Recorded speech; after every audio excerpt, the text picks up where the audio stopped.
chime in here. Awesome! I've done some research for this too, so I have some new interesting. Well, there's little tidbits here and there, so yeah.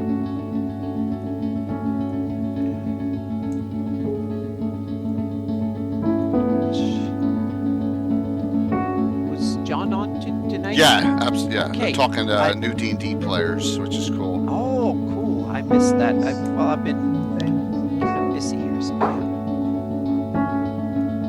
I'm just getting all these announcements now. Promote my stream. Yeah. Yes.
I think I got most of them out, and that's enough.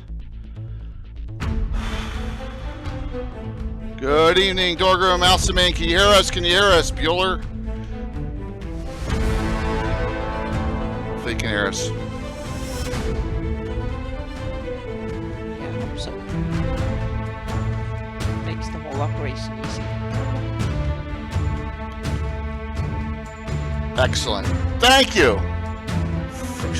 Great and good evening. Play Games Patty. Good. Thank you all. Good.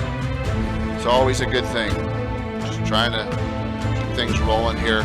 I was a little behind the 8 ball today. I was way out in PA in meetings, and I had to go to the airport, pick my wife up from a business trip, and I didn't think I would be on time, but a rarity. I got through the airport real quick, which is like awesome.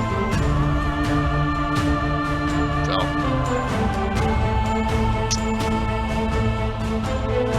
everyone's doing well. Kicked off the week here with some Legends of Lore.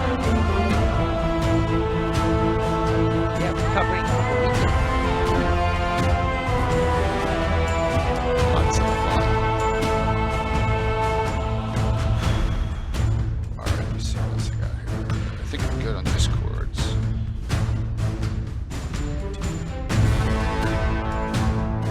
I think we're through all the top. I think I'm the Josh Pop on giveaway items too, on in order of. Hey Fuzz, Patrick, what's going on, man? Patrick, I got oh crap, I left them downstairs. Alright, in between ads for GameSkip, I'll run down, Patrick. I got a whole bunch of books from you today. One of the other things. So as soon as this ad's over, I'll hit them up and run. I know Showcanth was in there. I know Appreciate Greyhawk reprint was in there. A couple other things. Yeah. But I left them downstairs. I could have sworn it's always something. And we're early. Awesome. Good to see you.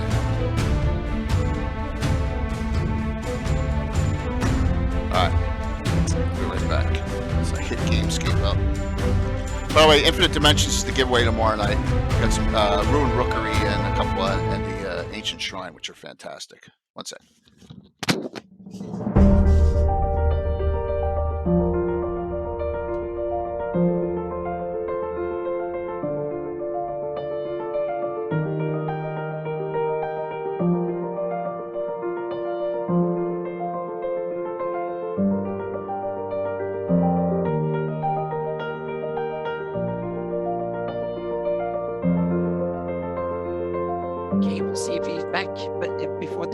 the video ends here.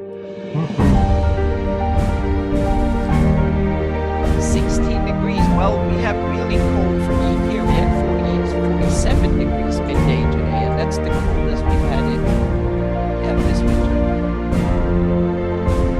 So it's a cold spell, and all the hills and the mountains up here are full of frost and snow. So it's kind of but we haven't every like 4 or 5 years that we get like a snow dusting. Not down here where we live in the valley, but up in the mountains. They get some snowy, but so cold and windy and rainy and whatnot. So I didn't go out today.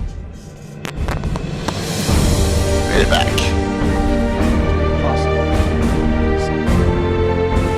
Patrick, I have 6 books.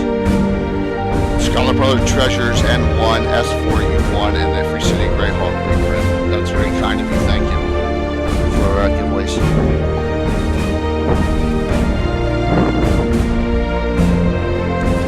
7 today. I stole tomorrow. That's like we had here. We had like 90 degrees.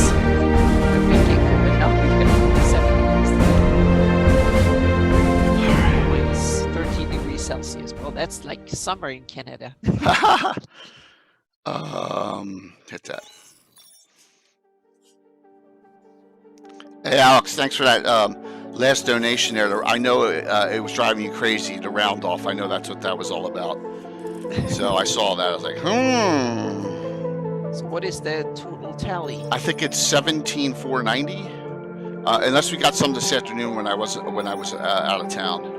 So. But it was over 20 last. 17,490, I think it was. 17,484 or something. So let me see. I can hit a button right here on. We'll get right to it.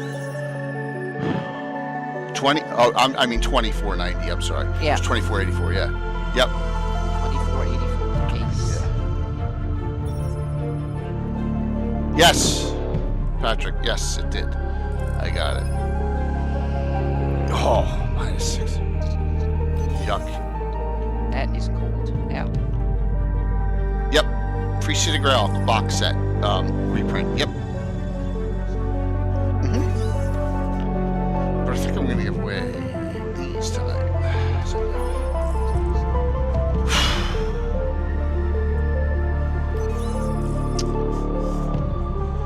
okay. Jewel Lord. Believe it or not, I haven't talked to Chuck all day, which is weird. Normally I talk to Chuck almost every day.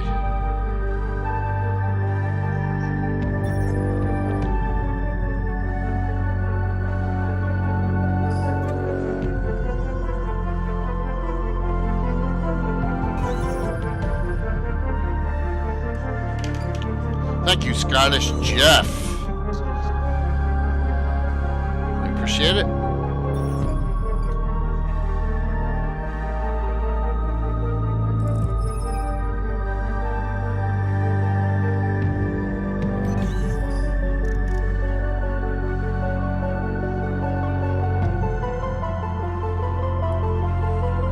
Doing okay, man. Getting ready to crank it out here. With a fun discussion. Hey, it's up, Metamorphic. Cool. Good to see you all.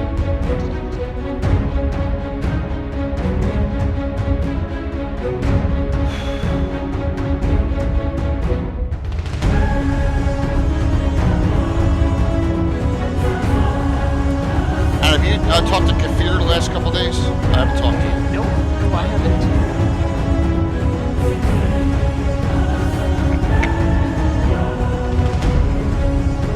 I've been so busy with work and stuff. This weekend, I think there was some other nuisance to kind of take care of. But I'm starting to catch up with this. Hey, Amy, more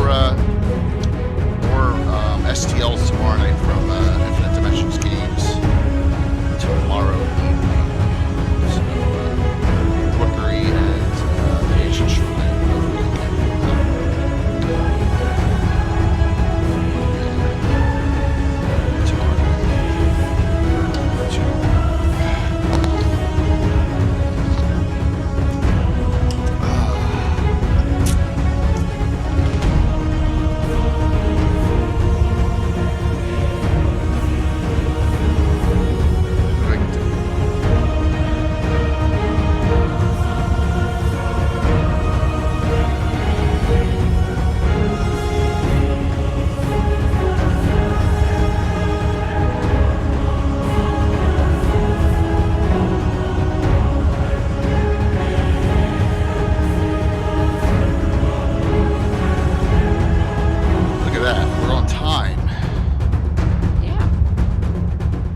Tonight, interesting discussion.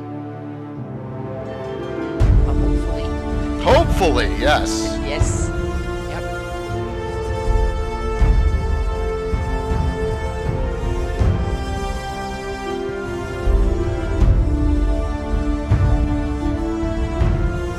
Do our best to see what we can bring out. We have some awesome people in the chat that can help us steer us right.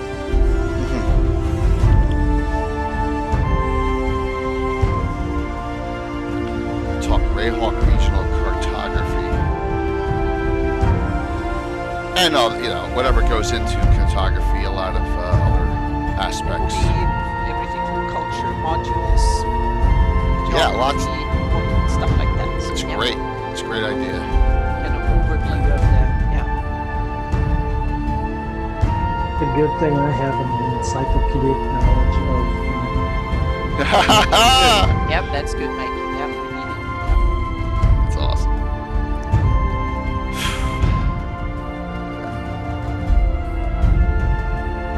Oh, that's for me tomorrow night? Awesome.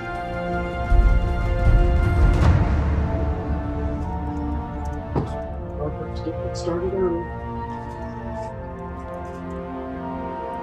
Okay, that's good. Because Patrick gave us 2 specials last week for the group, so I got a regular for the DM. That's good for tomorrow night.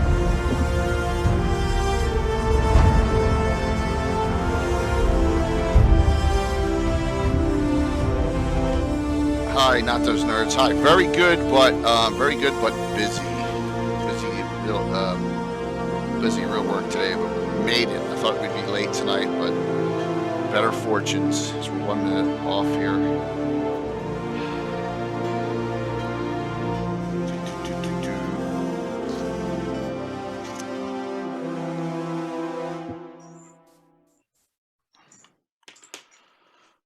Good evening, everyone. Welcome. Starting off another week of streaming with us, I'm J.K. Gazumba, and with me, as always, on Legends and Lore is the greats Greyhawk Mike Bridges and Anna B. Meyer. And what timing! My gosh, talking about perfect timing there, John. Oh, yeah. Holy jeez. Hitting the home run out of the park on that one, John. My gosh, we literally just started. And good numbers, too. So Yeah, a monster crowd. Thank you so very much. Really appreciate it, John. I had a great discussion. I caught what I could, just a little bit of it, with me running around like a crazy person today, and going to the airport and picking up my wife. Kai, I'll get you at the end of the show on that VIP. Awesome, thank you. And perfect exact timing here. And if you really, tonight's a great night to sit in on some Greyhawk for you all, for those that are new to Greyhawk and new to, especially if you're watching during the fundraiser. And thank you there, Patrick, for that. We'll probably get a hype running up shortly, maybe.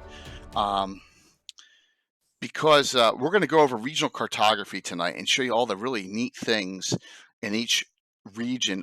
Mike, Anna, why don't you explain how this is how Greyhawk's broken down in Greyhawk from the Adventure Begins book. What do they do in that book? And it's Mike, it was your idea to do this. Yep. Aha! So, right, in our last week's episode, we were talking about Greyhawk the Adventure Begins. Yep. Roger Moore, with the help of Setting giveaways up his to other authors, came up with 9 geographic, I would guess, divisions of the map, the World of Greyhawk setting, to better break it down and explain it, different themes, stuff based along historical, cultural, and actual geographic lines. And it's kind of interesting when you take them one at a time and look at them, because some of them are quite kind of obvious and others are maybe a little bloated. I got some reservations about them, but we'll get through them. Mm-hmm. So I thought it was a pretty interesting, and I have the map up now in the scroller on how it's broken down. Is it good? Is it bad? It's one of those things where, hey, good to see you wandering. It's a it's subjective, right? Just like anything else, but this at least gives you some regional setup on John. Thank you for that. Man, over 2 It's years. definitely another way of, if you're a writer for Greyhawk, let's say you're doing your own fan work, it's another way of describing regions. You know, Yeah. instead of Keelan, you can say Sheldomar Valley. Yes, absolutely. Old And that's Keelan. Sheldomer Valley, my domain, exactly. And that's what I say. But here are the 2 giveaways tonight. We'll do Den of Thieves and the Shady Dragon Inn. Sound good? There we go. Both very good references. Cool. All right. So Yep. we'll do both those. That 2 answers times. the question, Glamour. Yep. There you go. We'll have some nice ones of those. It's good to see everyone as we're getting rolling here. And older stuff, older stuff, Chaos. I mean, that's so reprints of the older stuff. You can really dig in when you get some Greyhawks things. Like Patrick gave me a boatload of stuff, and in future, this is one of our favorite ones. We'll do this at a future time. This book is wonderful. This, with all the adventures in it, it really delves into. This is a hidden gem in the 2E era of Greyhawk. Literally treasures of Greyhawk. Yeah, literally treasures of Greyhawk in that one. And when we have Ed Greenwood on, Sunday night, as Ed comes back for Villains of Greyhawk and the Realms, okay, on Sunday evening. Thank you so very much for that, Kai. This publication, a lot of people don't even know we did. This is like pre-Forgotten Realms. We're going to give away 2 of these. The Endless Stare Companion CM8 by, where's his name on this? By Ed Greenwood. There you go. Oh. Now, and Eric and Ed are going to give you hints on the villain, and you have to guess the villain. That'll be fun. One for Forgotten Realms, one for Greyhawk. So, well, I already got level 3 hype train tonight. So that'll be fun. So just note we always are attempting to So try. answer the question in chat. No, those books are not campaign settings. Those are campaign accessories. The ones we're giving away? Or are those? Yeah, Yeah. I believe that's. They're all accessories. So a setting book would be Greyhawk the Adventure Begins. So, Yeah. yep. Oh, thank you, Caesar, for doing that. Thank you so very much. Yep. Caesar. Yep. Greenwood on Sunday. Absolutely. And Greenwood a week from Saturday, too. I might as well just throw all these shout outs out while we're at it. So Ed Greenwood is on it for 2 drink minimum again with the first actor. And by the way, he was watching Sunday night when I was talking about the beautiful people, and I was talking to him on Twitter, and he's like, "I love Satine," and we were talking about what Todd Stashwick will be and we have a special giveaway from Todd himself on Saturday, March 5th. I can't wait. This is exciting. 2 weeks coming up. Yes. Yep, absolutely. But back to the topic here. So let me throw this up. I have multiple things on my screen already, and we'll go to. I know I'm gonna hit the wrong button. You know that's gonna happen. Thank you, Fuzz. I almost hit the Mongrels of the Putrid Tongue one here. So here's the book we're talking about. This is a reference setting, and we've given a couple of these away in the last couple times. This is a 2.5. We call it. Greyhawk: The Adventure Begins by Roger Moore. Oh, Chaos! Wow, thank you. Thank you, and you will be getting your giveaway, your complimentary gift for giveaways soon. Thank you so very much. I've gotten down to I know I'm going all over the place tonight. The leather-bound Jim Ward book is gone. The Free City Greyhawk box set sealed has just been taken by the killer Dave, we call him DM2215, who always always gives me all the anti-hero points. He just took this.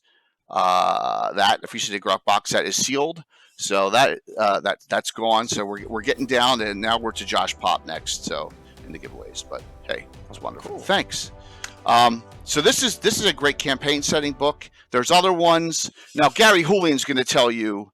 If you want a campaign setting book, you're going with this. Living Greyhawk Gazetteer, right? Yeah. This is 3rd edition, so.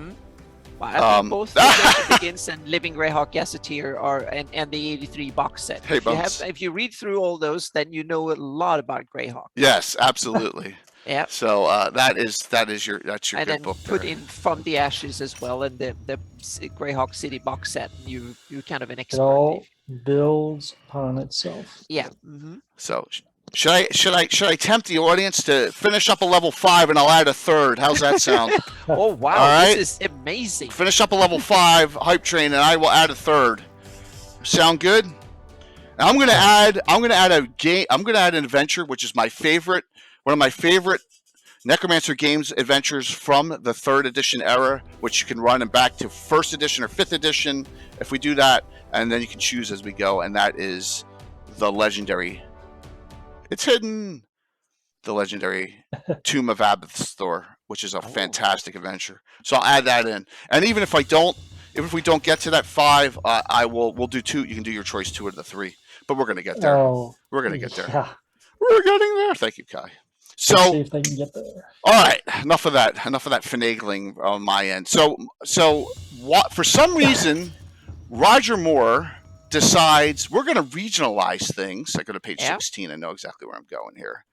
So I think Greyhawk was explaining that the regions kind of developed gradually as they were. There it is. As things were written and discussed, they just kind of naturally evolved out of the setting material before. Oh, they naturally did, yeah.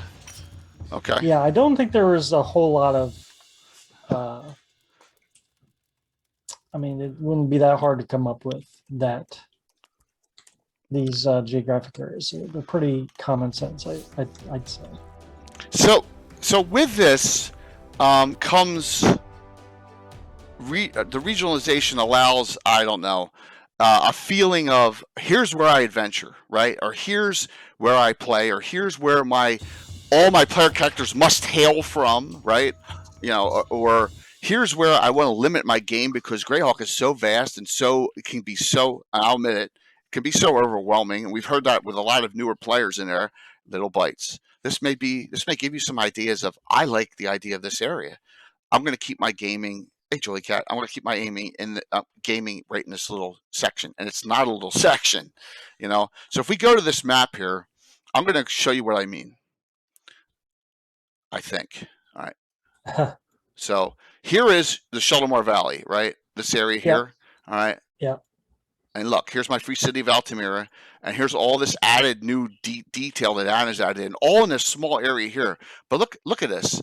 I mean, as you can see, that's hundreds of miles, right? And look, you can't even see it at this distance up of the map. And this is the Sheldomar Valley itself, is this area. So named after the Sheldomar River. Named after the Sheldomar River. So, but it's actually supposed to encompass the Javan River and and a lot more, apparently. Absolutely. But the cool thing about this is, and thank you, level 5 hype train at 100%. You guys are awesome, guys and gals and everyone. All right. Just as an example, you can, and I say this all the time when I game, you always hear this. I don't use this side of the map. Now, Dale does, and Amy does, and Anna does, but I don't use this side of the map at all. In 43 years, I don't use this side of the map. So note that there's nothing wrong with that at all. And by the way, everyone's eligible to sign up for the drawings. Okay. Fun fact for those who are new. In the original box set and folio, the map came in 2 pieces. Mm-hmm.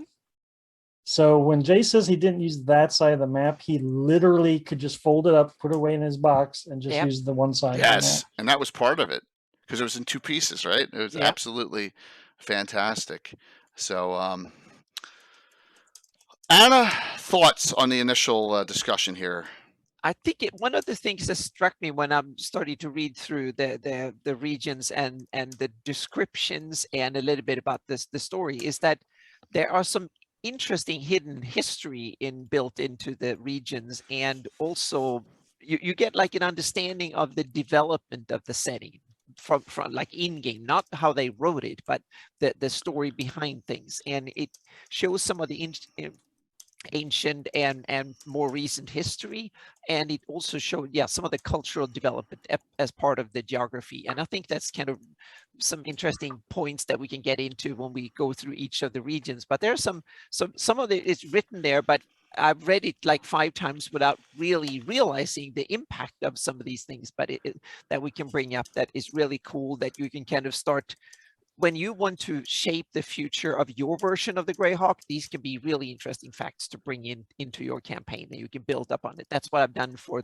my Shieldland campaign, and you can do it for a lot of cool stuff too. Okay, so should we do them in any particular order? I'd say we start with the more obscure ones and then Okay. roll into the more popular ones, Okay. because that way maybe we can get some Okay. interest in the obscure ones. Yeah. So All what right. Should we start with the bitter north? All Up right. the northwest. That's almost as far away wait a from minute. civilization you can come, so to Let speak. me shrink this. There we go. Bitter Quite North. possibly one of the smaller It areas. is. All right. When it comes to the Trying to get it so number it of fits. realms and countries in it, it's definitely one of the smaller. But when it comes to the size of the geography, it's one of the bigger.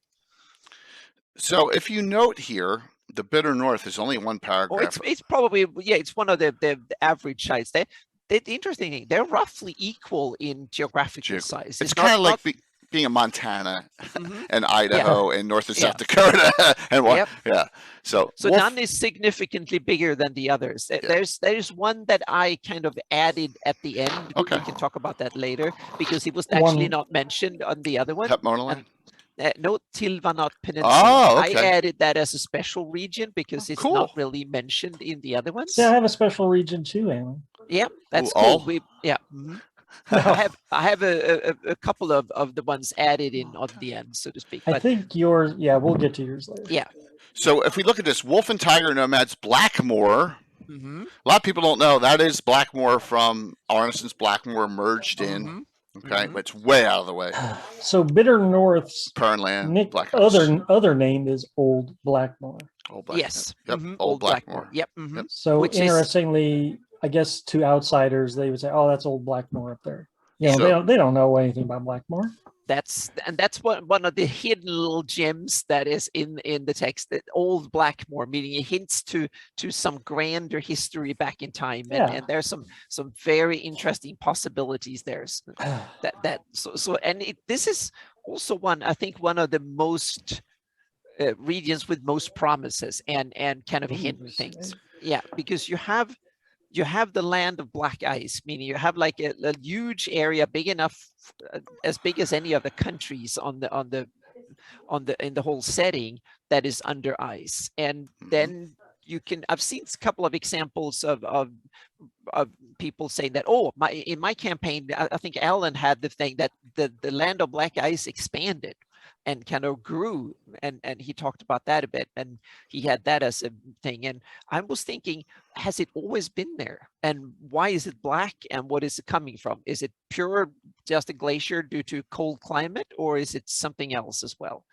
And then you have like what's under the ice, meaning if the ice weren't there 5,000 years ago or 10,000 years ago. Because it's not totally Arctic, is it? Well, it is Arctic It up is there. Arctic? That's way north of the polar circle. is. The polar Okay. circle is actually at the lower end of the land of black ice. That's where, because the Earth's actual tilt is 30 degrees and not 27. Okay. So the polar circle is further down. It's at 60 degrees north this is why instead of we have you, 72. Anna. I always thought that the land of black ice was like a glacier, like it was farther south than it was supposed to be. Yeah, it's not by No. much, Okay. but yeah. The Ancient Mysteries, Alderaan. This is his area. This is his wheelhouse. I'm not This saying is it's Blackmore. aliens, Yeah. but Yeah, great. So Mike, you're thinking of, there's a lot of adventures written up here where they go north and then all of a sudden there's plush grassland, right? There's a bunch of them like that in this land of black ice, because of magic, because there's magical zones in this area, but there's none on the map here. So that's a fair amount of those. it's an easy place to put lost stuff because it's so spread out and desolate. Yep. Absolutely. And so that's one of my future projects is to detail what's under the land of black ice for my own campaign, and also to start dating it for my campaign, meaning what was there before. But that's something you can, and you have weird places like the Egg of Coot and other kind of forgotten All things and things that we don't really know what it is. So there's a lot of cool mystery. And then you have the other stuff, because it's described that the lands north of it is icebound. So there is like an ice bridge up to the polar region, so to speak, which also makes it interesting because you can have all sorts of creatures that like to live in the ice, from polar bears to all sorts of fantastical beasts that thrive in the cold, like white dragons and all sorts of other cool stuff that you can have up there. And that can come and go, so to speak. So Blackmore and the area even north of the Burnial forest, that is basically like as much as Siberia like you get in the Flannies. So you can, there's a lot of interesting nature to discover with some fantasy elements built in. So huge Blue buggers. as far as distance goes. You can see the Egg of Coot right here. Yeah. And there's some. Oh, sorry. We had Alderon on. He explained that that's last name of someone like with my last name Scott, right? It was, and it's a bust on a person, right? Yeah. So he told us the whole. That's a great Legends and Lore. We gotta have you back on Alderon and oh go yeah, some more definitely. stuff. We gotta have you back on. I have some secret stuff to. I know you're in the audience. Yep. And then we have there's some other, if they're old Flan or they come from the Urtags. And then we have on the west coast up there, just south of that, we have Merlin's Castle. Yes, in the middle of nowhere. So that's probably one of the most forgotten coastlands in the whole of the Greyhawk setting. Way up there. I'm gonna do something cheesy here. Yeah. 1 second. And Bones, if you're on, that's the castle of the guy whose hat that you got on Saturday night special on the fundraiser. That you got Merlin's hat in that adventure that the Dragonborn was wearing, Cyan Irda. There you go. So that's where his keep was, way in the middle of nowhere. Burnial Forest is filled with deciduous trees. Yeah, but I can coniferous trees. Yeah, but I can say we can be pretty sure that both wolves and tigers there. So we can have like the large Siberian style tiger, meaning large tigers and wolves and bears. I'm sure those are probably the top nature predators. Yeah. No dinosaurs, everyone. Too cold. Well, yeah, but we know that they're back in history. There were warm-blooded dinosaurs. They lived in cold climates back then. I said that birds are warm, but yeah. So if you want to have your weird dinosaurs, I guess you can. Technically, nothing could stop you from it. So, but it's that you can have that kind of pure cold realm up there, so to speak, that warms up in the summer, because remember that Earth has stronger seasons, so it's bitterly cold in winter and probably fairly warm and sunny for a few months in the summer, and everything melts and it gets kind of interesting. And you can probably have large herds of some antelope, if the Saiga antelope or reindeer or something similar that migrates north and south. And that the tiger nomads and the wolf nomads probably hunt for food. In that's probably the big part of their diet. Some people up there might even herd them, like Samic people and other Siberian people do and stuff. So we have we have 3 Urtag camps here, and they are nomads, right? They're tiger nomads. I'm not really sure what they are, but they were described separately up there. So and you can have them as they might be herding some sort of migratory deer or something up there and live up from that, or be semi-nomadic or fully nomadic up there in the forest. Cool. And so you have the possibility of cool things. And if you want to have had a warmer period back in the day, this could have been prime real estate a few thousand years ago. And that also makes it interesting. So that's why you can have forgotten things and stuff up there. So and then you have the huge areas of the wolf and the tiger nomads. And in the southeast, you have the closer to the Empire of Ayus, and then you have the Vespi in the south and stuff. So you kind of coming close to those other areas. And then you have the other leftover we haven't talked about yet, the Parentland. That is that kind of hidden valley. That's probably why it's part of it, because of it being a valley that's connected here in the Sepia. Yeah, geographically it's connected north way more than, both climate-wise. It's probably much colder in Parentland than it is on the Vespi side or on the Ekby or Tusmit side in the west, because it's their big opening is north, so they will get most of their weather and winds and stuff will come from the north. And that's why I think that Lake Quag probably freezes over, because it's both fairly, well, reasonably high, so to speak, up, and it's also isolated up there. So it might be cold enough in the winter that large parts of Lake Quag freezes in the winter, and then in the summer it's probably very nice, and then really, really cold in winter. So it's kind of, and it's, I want to have Lake Quag as another one of these really deep lakes, like it's a scar in the mountains between there. So it can be some interesting possibilities for that too.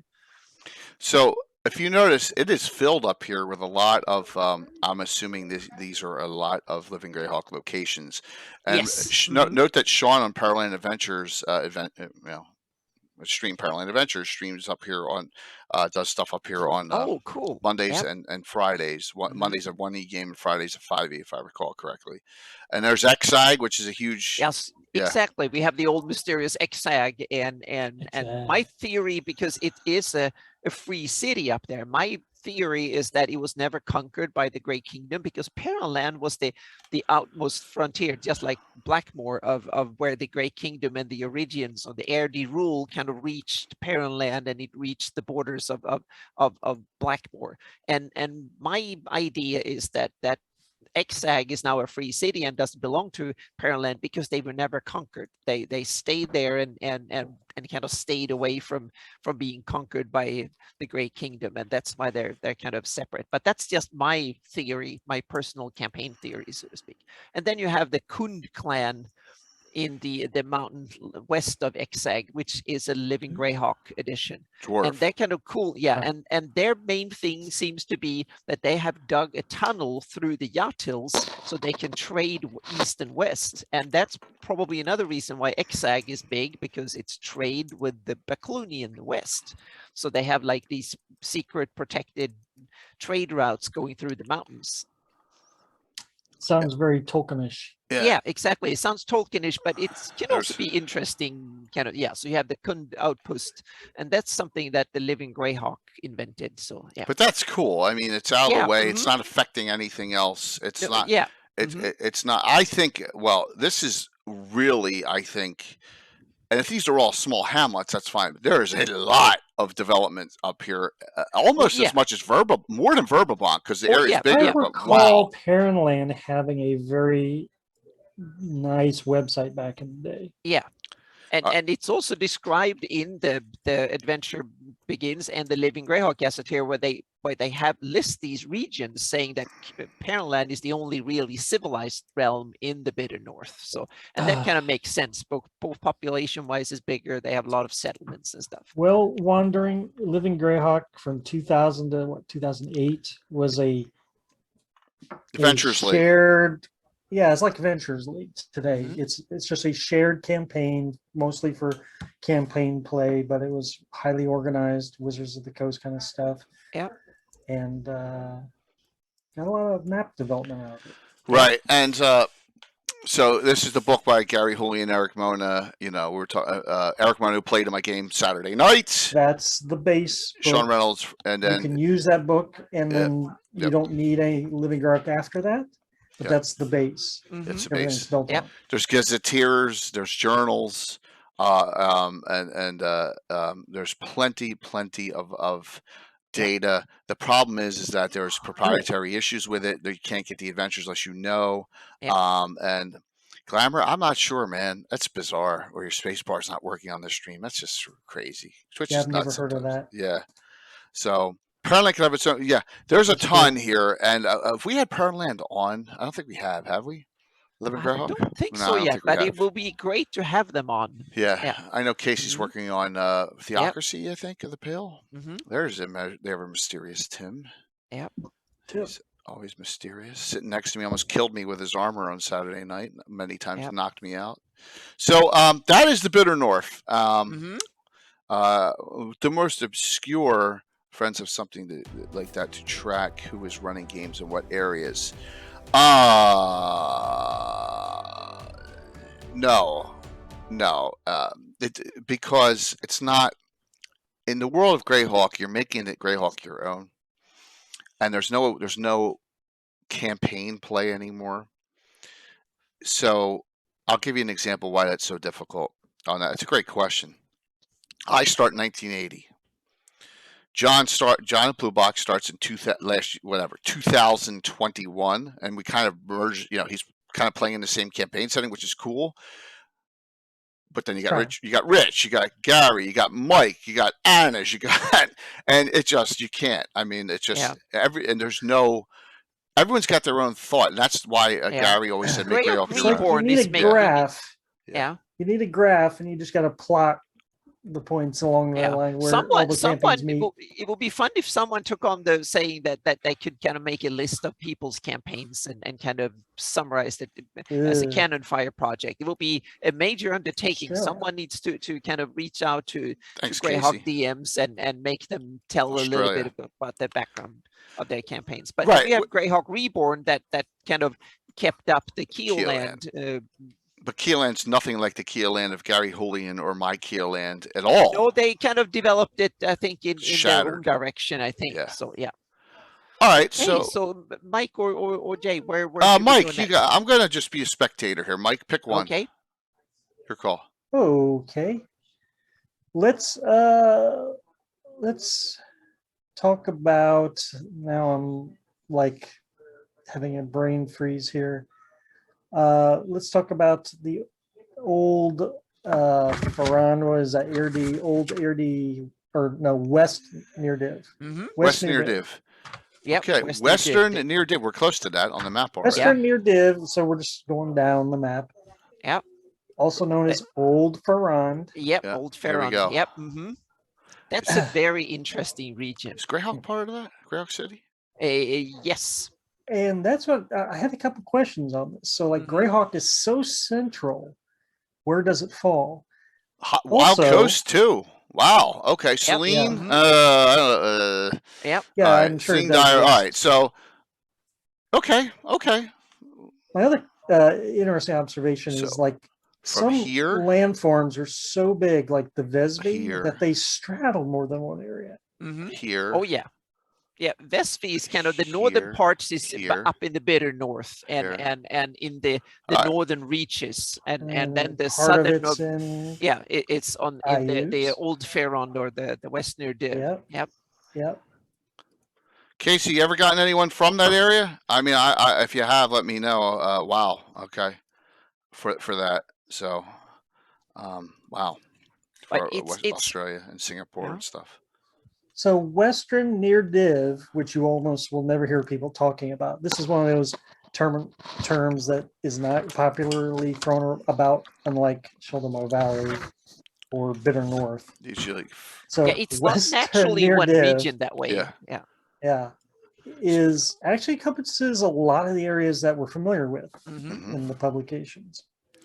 Because, so if you don't know about Greyhawk, Firendi and Valuna are like bastions of good. Huge. The good part. And Valuna is like the most static area from second edition on. Yes. Nothing really happens. Shieldland's part of that? Sorry? Shieldland's part of that.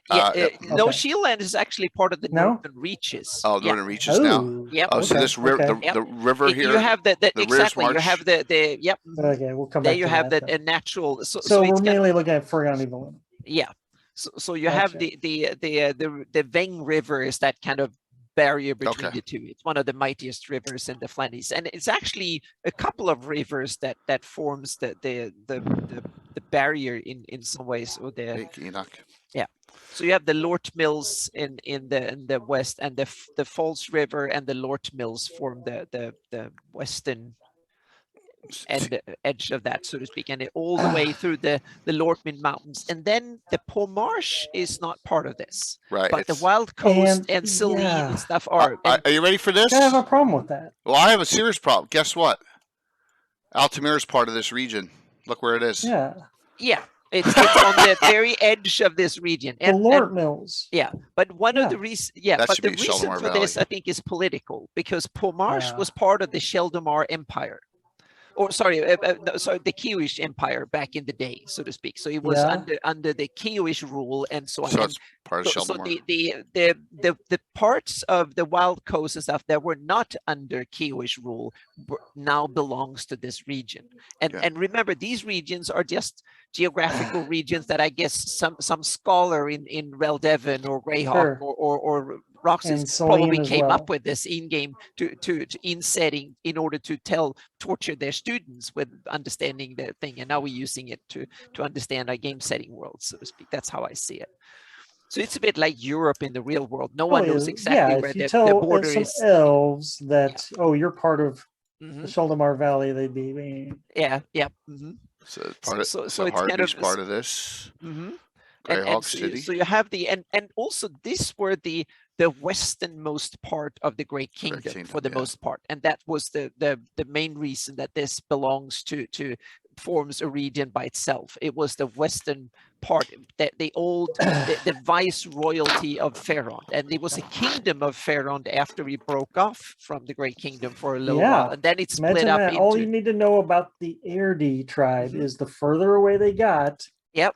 the nicer the other Iridians Yeah, the were. good ones moved Yeah, west, so to the good speak, ones and just stayed. stayed. Yep. And Yep. all the evil ones And kept moving. yeah, and you also have that one of, and this is my private thinking here, so to speak, that Veluna and Highfolk and Febobonk, when they were part of the Great Kingdom once, and they were part of the Kingdom of Ferrond afterwards when they broke up, but then they became separate realms.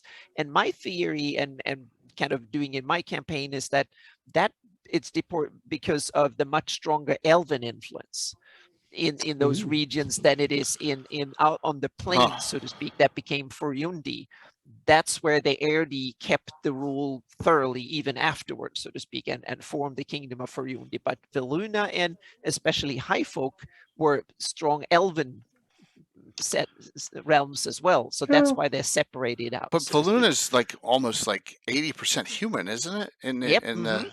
Okay. But they have an interesting mix, because they're run by the clergy of Rao.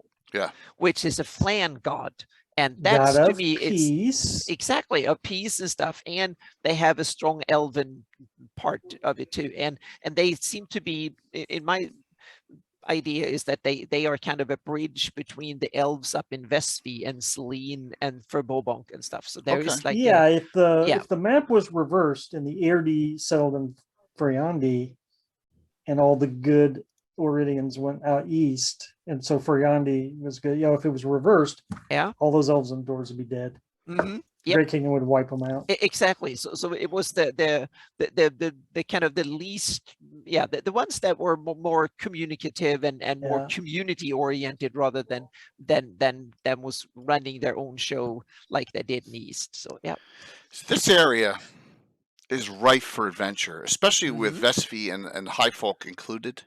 Yep. I mean, you got Iusian war stuff. You got the Defile Glades up here. You got the Raising Line. If you're doing that in this area during the war, yep. You got you have all the great Free City Greyhawk stuff. You have I was going to say it's a very rich. So in the north there's war, but in the southern part it's very rich. Divers. Yep. So Divers, Verbobonk, Narwhal, Safeton. A lot of money. Yeah, exactly. There's a very realms rich part of meaning you have lots of little countries, free cities. You get everywhere by boat. Yeah, that raft. too. Raft. Yep. A lot of Rennie maybe. Yep. And it's also one of the weirdly enough, it's an inland region for the most part, but it still has a lot of coastlines because it has a lot of coastlines with two big lakes that are really big, and you have the coastline in the south. So there is a lot of coast as well. Some mighty rivers like the Veng and the Velverdiva. Or Celantan too, but the big ones are the Veng and the Velverdiva. They are the big. And the Jewel, you got the Jewel running the length of this forest too. But that's a tiny river compared to the Veng and the Velverdiva. They are draining half of the Flan East, so to speak. They are big. They are like the Volga or the Rhine or the Mississippi or almost like Amazon in size. Here's a neat notation.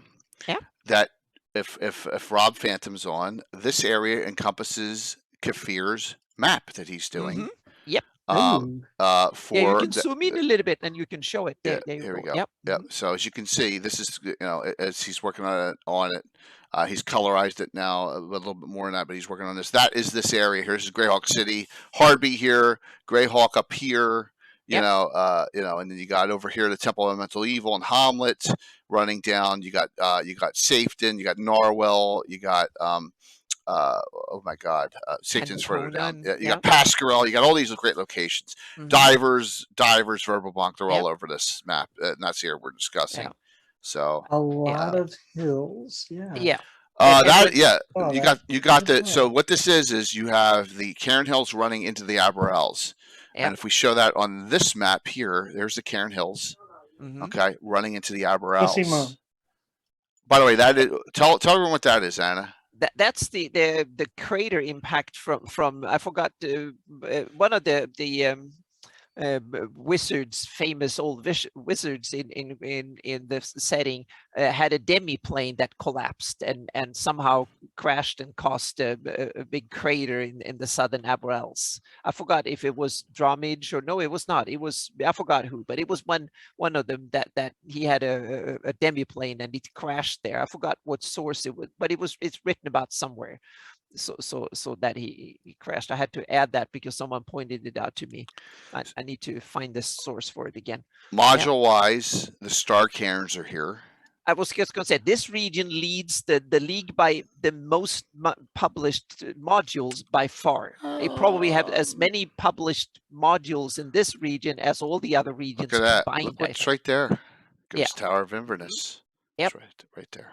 And you have the whole slave lords and the Temple of Elemental So Evil. what part is the Bright Desert attached to? It's this part. It's yeah. this part. Mhm. It goes all the way Yep, down. It goes all the way down Yep. on both sides of the Woolly Bay. So, and you got Rari. No, sorry, not No, the Bright Desert. The No, Bright it goes Desert down- is it goes the down to- irony. It It's goes kind down, of the, yeah, to the the Bright Aberrels Desert, bottom. yeah. Mhm. The Yeah. Bright Desert is kind of forgotten because but I kind of added it on the eastern part, but it's not Yeah. mentioned in any of the settings. It's kind of a leftover, just like the Wild Coast is kind of a leftover because it was not really conquered by the There's Great Hamlet. Kingdom, so that's why it probably Temple got left Elemental over. Evil. Hamlet. Yep. You know what, Anna, you should note the Battle of Emery Meadows here somewhere on the map. Yes, maybe. I should. Yeah, Yep, you mhm. should note I that wasn't right sure here. where it was, but I that's think it's where it is. right Yeah, hard here. place. exactly, right there. Yeah. Yeah, it's probably just a Regional. little bit north of Well- the Emery's run there. Well, they backed the humanoids into the river and killed them Yep, all. So it's mhm. got their backs Yep. have to be here somewhere. We'll figure that Mhm. out. Yep. Figure out exactly where it is.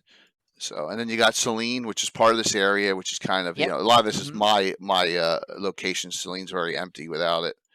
Yep. All the way down here, all the way running down here. That's my location. Yep. A lot of it here, and then there you And go. and So- Bright Desert, we have the old Sulm and stuff. We have old Flan realms and stuff here in yeah, and you got in that area. Mm-hmm. Rari's setting here. Yep. You have Karstein's Castle up here, which is cool. Mhm. This is Yep. an adventure in Dungeon, Yep. Gazal, Gazal. and Yep. here's another one in Dungeon. Noel Dare. Mm-hmm. It's another one in Dungeon Magazine. And here's one that Anna and I placed that's in Vortex number 8 in Yep. Temple of the Rithal. And- So, Yeah, and then we have that's a good question. Which region has the least amount of information on it? maybe the I one, must think that the Bitter North is probably one of Barbarians. the contenders for having the least Good amount. question. And then that Sea of Dust doesn't have that much official if you don't include the Gord books, because that's where you get the otherwise it's very sparse on information. But we get to that one later. But so I think the Bitter North, Telandrian Peninsula, we have the 5 Shelby 1 and a few other things set up there, but so there's probably more than but it also depends. The Bitter North, if you include old Baklunish stuff that is not published under Greyhawk, then you can have way more. But if you don't include that, then I would probably think that the Bitter North is probably the least, because the Tiger Nomads and the Wolf Nomads, hardly anything. Parentland pushes it up significantly. So it's kind of, but the other regions, maybe Northern Hibona Land is one of these regions that is not mentioned in The Adventure Begins, but it's mentioned in later in this kind of regionalized, so to speak. All right, let's get that out of the way then. So there's Which the one? ninth region is the isolated realms. The bitter north and the Telandrian and the Sea of Dust, I think, are the isolated ones. So which one do we want to do next? Well, if you're going to do by isolation, we should do Telandrian Peninsula. Yeah, Isolated realms is where they throw all the stuff that hasn't been mentioned. Yeah. yet. That's Usually true. Yeah. the jungles, Yeah, Sea of Dust, yeah, and the Telandrian Peninsula is part of that. yeah. Technically. So Theronian Peninsula, Stonehold, which is Some of the Stonefist, islands. Barbarians, Frost Barbarians. Yep. I'm surprised Rotic isn't part of that. No, it's because that was Beaumarch. that was conquered partially by the Grey Kingdom.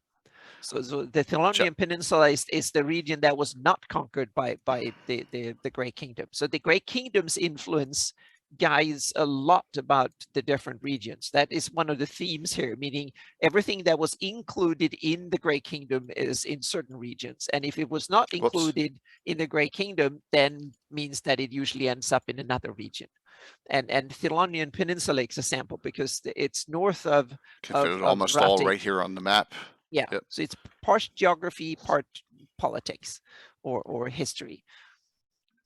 And it's, I would say, geographically and climate and stuff, it's the Scandinavia or the Alaska of the Flannies, so to speak, of the Greyhawk setting. It's huge mountains, cold, Big old chain. yeah, cold ocean-like climate, so to speak. That is, and up north you have like tundra and Lot of polar frost. frozen over. Yep. And the southern bit, and Frost, and snow, you and have ice. fjords Barbarians. and I like doing my fjords. I'm sorry, that was from Hitchhiker's Guide to the Galaxy. Everything Yep. needs to have fjords. yeah, So- but it's kind of it's geographically it's super interesting too, and it's kind of remote, and there's so much wilderness and so few people living here, probably maybe 100,000, 200,000 at best, in an area that is large, way larger than Alaska. You have an area that is like 20% of the lower 48 states. This is the least in developed by size. far. By far. Yeah, mean, there's it's not barely much. anything. It's Because no, Pearland it's helps yeah. with the bitter north. yeah, exactly. Pearland helps with that. So yeah. So this doesn't have There much. was no barbarian region in Living Greyhawk. Fulton, That's true. Yeah. Fulton, that exists. If you go 576, you go to the 80 and 83 glossographies, and you have that.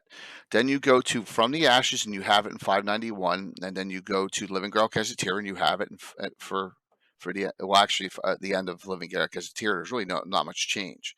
Yeah. As far as locations. Yeah. Yeah. But Fulton Knight, you have a good idea, and that's why I made a 576 version of the map and a Right. 598 version of Yep. the map, So just we to have a have- pre-war and a post-war map. This map of mine is 576. Yep. Okay, so the chat's triggering me here. Armin's right. Dragon Plus is a big, all it is an advertisement.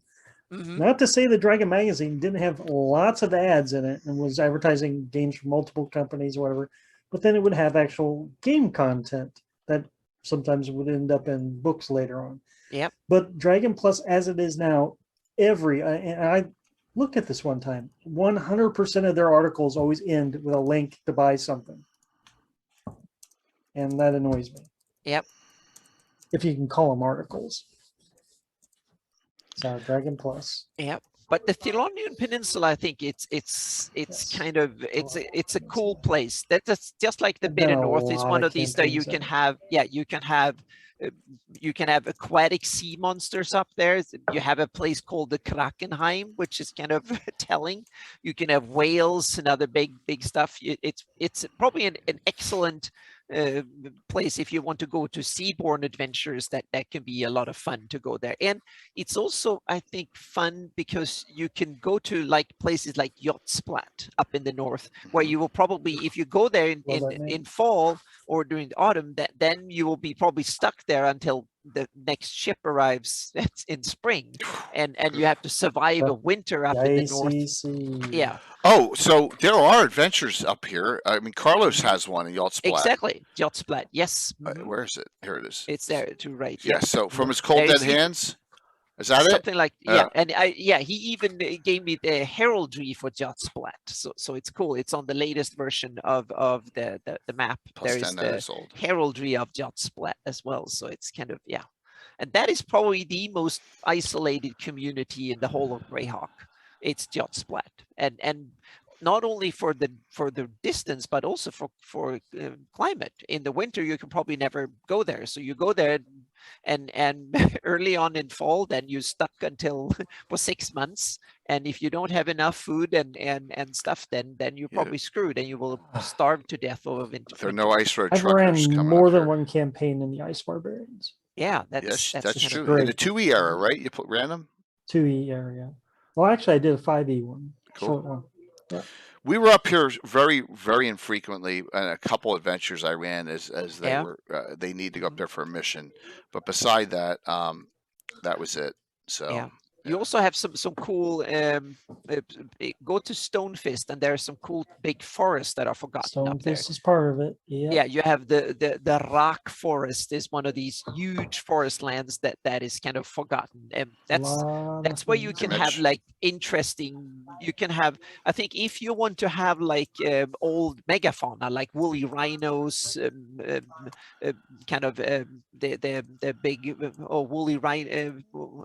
Oh no, the mammoths and stuff. That's where you can have them up there, so to speak, because that will be the type of climate that they would thrive in. So you can have they will go on the plains to go grazing and stuff, and then that might hide in the forest over winter and stuff, and that might be why Kelton is there. So the Stonefisters might hunt them and stuff. So you can have interesting, and you can go seal hunting, walrus hunting, and you might have polar bears and a whole bunch of other stuff. So there might be natural things to hunt and stuff that too. Plus that you have some orc places. You have the a lot of ivory up there.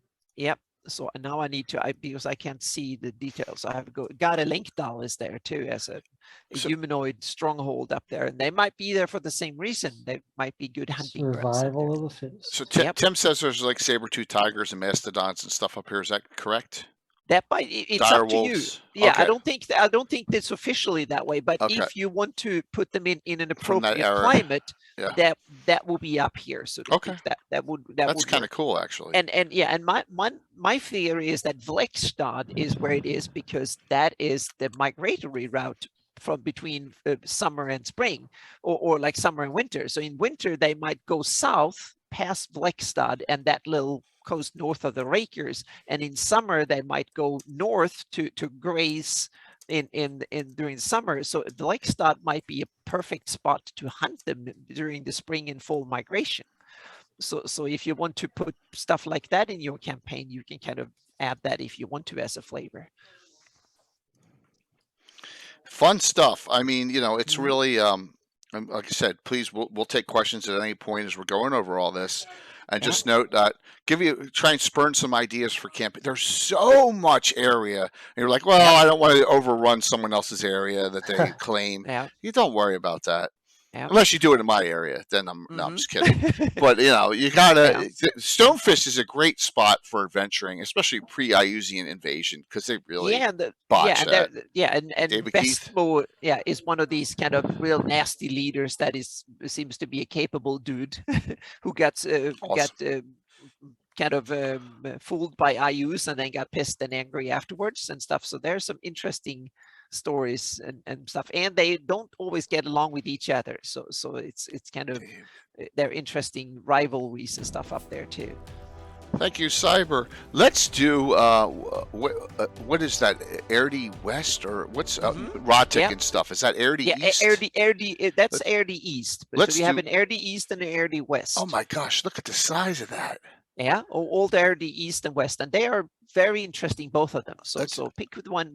Let's do Erdi East because we're right here, and I want to show an area that you think is remote, but people love to adventure in, and that's Rotic. Yeah.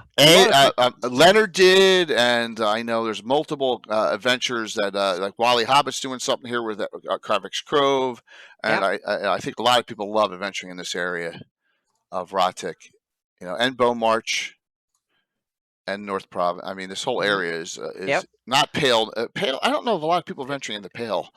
Not that they leave it much. there. Yeah. Yeah. So, But the old area of the east was the heartlands of the Great Kingdom, so to speak. The ones that stayed when the western lands and the central lands had kind of broken off and gone their own way. Then the central core of the Great Kingdom, that's the old area of the east, and including then Bratic and Bone March into it, and then to the south, including Sunday and the Onvals as well, and ID Neri as And well. okay, now we're to where I'm talking about. On my website, Greyhawk blog, I Looking have at- 10 geographic regions. oh, I give the Iron League its own section. That Ooh, is a okay. good idea. I think it's a I great think idea. Old to Area do of the it. East is too big. You It's can even huge. throw the South Province in there if you want. Yep, How about Old Area South? You Yeah. could call it. all right. Yep. So we're gonna say, well, South Province is a listen. It's the list, except all the Yeah. it's listen the there. old kingdom of Elissa that was a Flan kingdom. I- that I just big think that's kingdom. good. Yeah, but just Mhm. politically, the Iron League has a lot of land that could differentiate themselves. So yeah. is Almore, which is Almore in? Almore is West? part of the old area of the east. So, All right, so it is. was So called- Almore is the furthest west here. South Province, Mhm. Great Kingdom, Medesia, Rel Astra, where this Yep. is the area where Egypt. Blue Box Yeah. is adventuring now on their Nice. stream. North Province, Bone March, Rotic. Yep. I like that, Mike. That's good. Yep. Let's do that. Mhm. Let's add. We'll add one ourselves. So very, very cool. Yeah, and then you have so the east, and there you have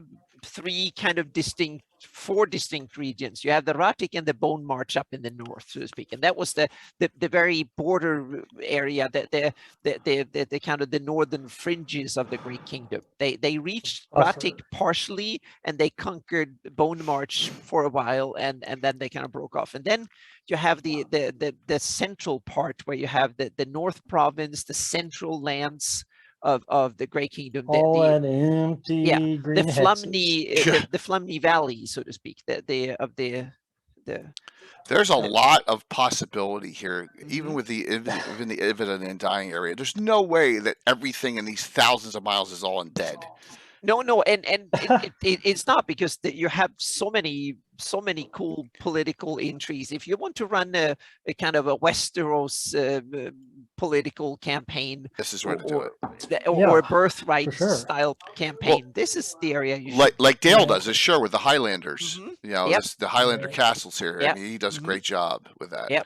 So, And also, if you read the Gord books, you get some cool insight into some of these areas, because he's in the Western Adri, and there is some fights with Great Kingdom and the woodsmen of the Adri, and he Inspa's gets here. himself he gets himself he have some R&R in Inspa. He gets tangled up in the political struggles in Keep Nurl. talking. Be right back.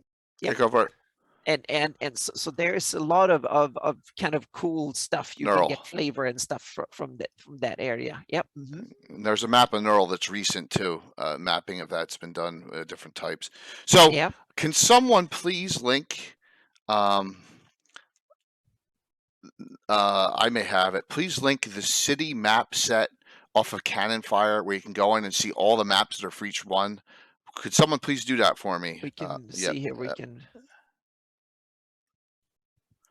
So that note that if you see a city on here, you'll maybe like, wow, there's maps for that, and there is in most instances for large cities. It's a great project that they did. Yeah, I to note post the link here. off that, yeah. So There's the link to the cities. yeah, so Yep. click on that and you'll see. Look at all those, and you see the numbers. So there's a town, and if we go to Nurl, which is where's Nurl here? There's 3 of them on the Nurl map, and you just click on that, and it comes up with. I should show you on the other one here. Cannon Fire. Let me see if I can do that. I just because I'm doing it on my laptop, and you can't see that. Let me see if I can do this without crashing everything. I'm laughing at +10 broadsword. www.cannonfire.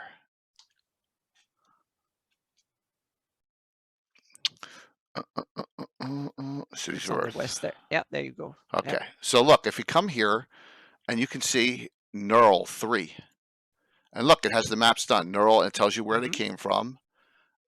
Night Order, DeviantArt, and there you go. And you can just click on it. Pretty cool, huh? If you turn that one upside down, it will be really good, I think. Yeah. So just note that. And now some of them have 3D maps. I wonder whose those are.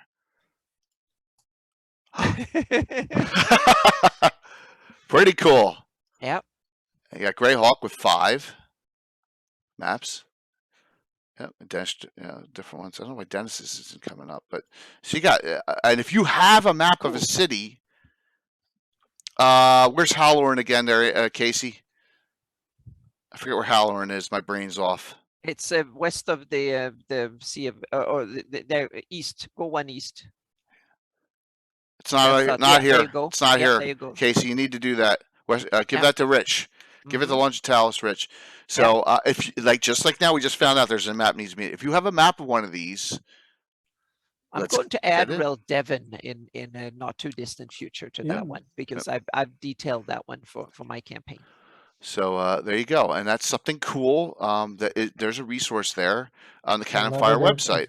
Yep. So and one of the things that people forget a little bit about Eastern Erde is that it's very much the rivers are central to this. Yes. You have the Flamini Valley with Roxys in the center, so to speak. So the Flamini Basin with its tributaries forms the kind of the heartland of the Great Kingdom, and then you have the Theli or the Telly in the southwest, going up from Telwood and the Tell Plateau, and then past Rel Devon, Karlstrand, Nullbish, and down to Pontilver, and that's another one. And then you have the Grey Flood River that is going following the southern Elysian Plains in the South Province to Karlstrand and then into the Telly or the Theli. So it's kind of these rivers formed probably the trade network and a lot of the communications network in the old Great Kingdom. And I think they're placed for some interesting canals in that in the future upgrades too, to start thinking, because there's some places you could probably connect if you have some canals here and there. But there's some the rivers here are kind of interesting, and you can see you have places like Hex Pools, Karlstrand, and Nullbish, Rel Devon, and Torrik, and stuff.